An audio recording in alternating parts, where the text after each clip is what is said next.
So, back here in the disaster of my house today, we're going to put the floor in the bathroom shower.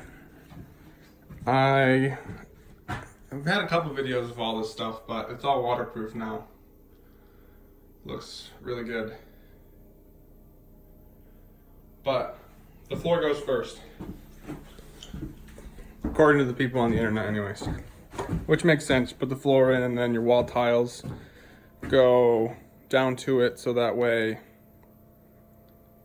the gap's right, you know, because if you put the tiles on there first, and I'm using big tiles, they're 6x24 for the walls, so and I want to stagger them, so it'll be hard to put like a starting block on there.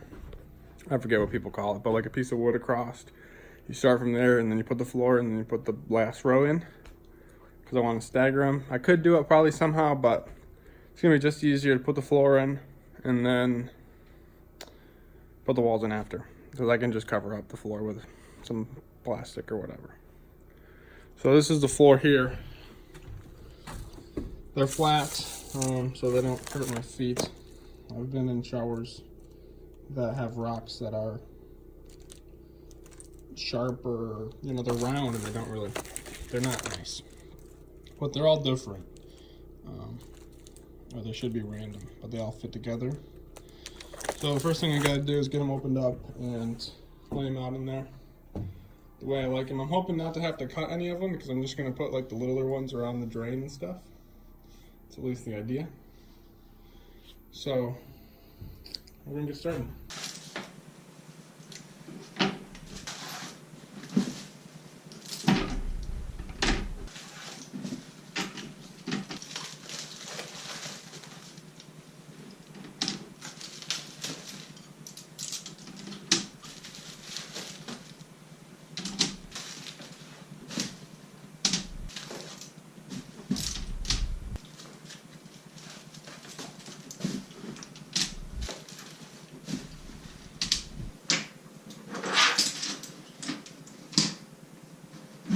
Well, it's gonna take some figuring out, but it looks pretty cool. They're just kind of, you gotta match the right sides up, because you don't want them too close, but you want them to keep the same gaps from the rocks. So I'm definitely gonna have to cut one in half, kind of, to fit up against the wall there. But I'll make that side good and then cut this side, because you won't see this side when you're looking at the back there. That's what you're gonna see when you walk in the bathroom. So, but I'll get them moved around here. They're starting to fit in there. Had to take off like the sides of them, like these two here, to make one side kind of square. And now it's definitely square enough for when I put the tile on there. The gap there is not any bigger than any of the other gaps. So once you put the tile on there and caulk it, you're never gonna see a gap. But I made it to the drain here. Most of the time you would cut these out, but I'm just gonna try to cut out what I have to cut out and then fill it back in with littler ones. We'll see if it looks okay. If not, I'll have to cut some, but I think it's gonna be fine. So I marked the ones I'm gonna take out. So I'm gonna cut those out. Cut's pretty easy, just cuts with a utility knife. This mesh stuff, not a big deal.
Well, the heater's working because it's warm enough for me to start sweating now, so it's time to turn it off. But I got this floor all set in here. It came out good. It looks, it doesn't look like there's any pattern line too bad. I don't think you'll see after the grout's in there anyways. I'm trying to flip them around so that way the patterns are in all the same direction. But as far as the sides and stuff, like this front, I had to cut all these up here, but they're just all set in there. But like I said before, when you walk in the bathroom, you only see the back anyway, so that's really the most important part, and it looks good. And then on the sides, it looks like there's a lot of spot there, but after you thin set and put the tile on the wall, and then you put a little bit of caulk on the bottom of that, you're never going to be close enough. And around the drains, good enough. If I cut it, probably be a little better if I cut some bigger tiles, but the little tiles look good and it makes the pattern look good without having any cut spots, so I'm fine with it. I think the grout will go in there. I think you're supposed to seal the grout and stuff like every year, so especially with these tiles because there's a lot of grout. The gaps are really big, so time to mix up some thin set, and I'm just gonna pull up a few pieces at a time and set it back down. That way they don't get all mixed back up. I don't want to do it twice. I have the time to get it all set out in here, so.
Well, that went pretty good.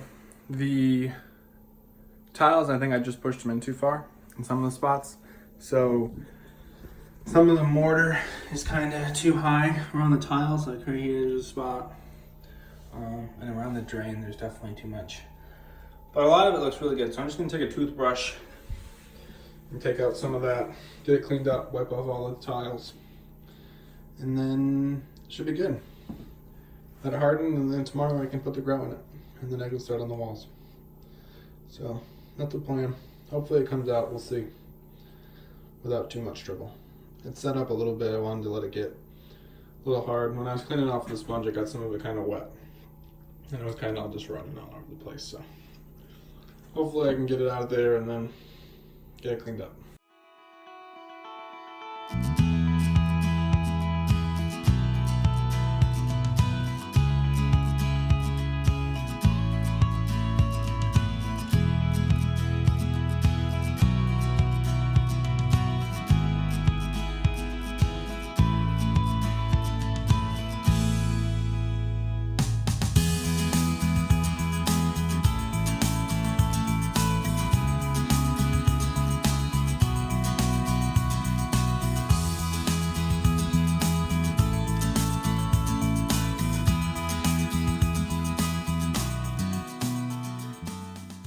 Well, that's it for today. I got the tiles down on the floor here. They came out good. It took a few minutes to clean up the mortar that was in between the seams, but I think I got enough out so the grout's gonna go in there the way I want it to. I wiped it all off so it's all nice and clean. I just gotta clean up the drain just a little tiny bit more, and then that'll be all done. Just gotta let it sit. I gotta go get more propane. That tank ran out. Get it warmed up in here. Hopefully it'll dry tonight and I can grout it tomorrow. That's what I should be doing tomorrow. And that I don't think that takes very long to dry, but I could be wrong on that too. So I could at least get the tiles laid out on the floor for in here. Still haven't decided if I'm going up and down or side to side, or I don't know. But that should be good for tomorrow. Just gotta do a little bit more cleaning up in here. And that's that for today. So, thanks for watching. See you tomorrow.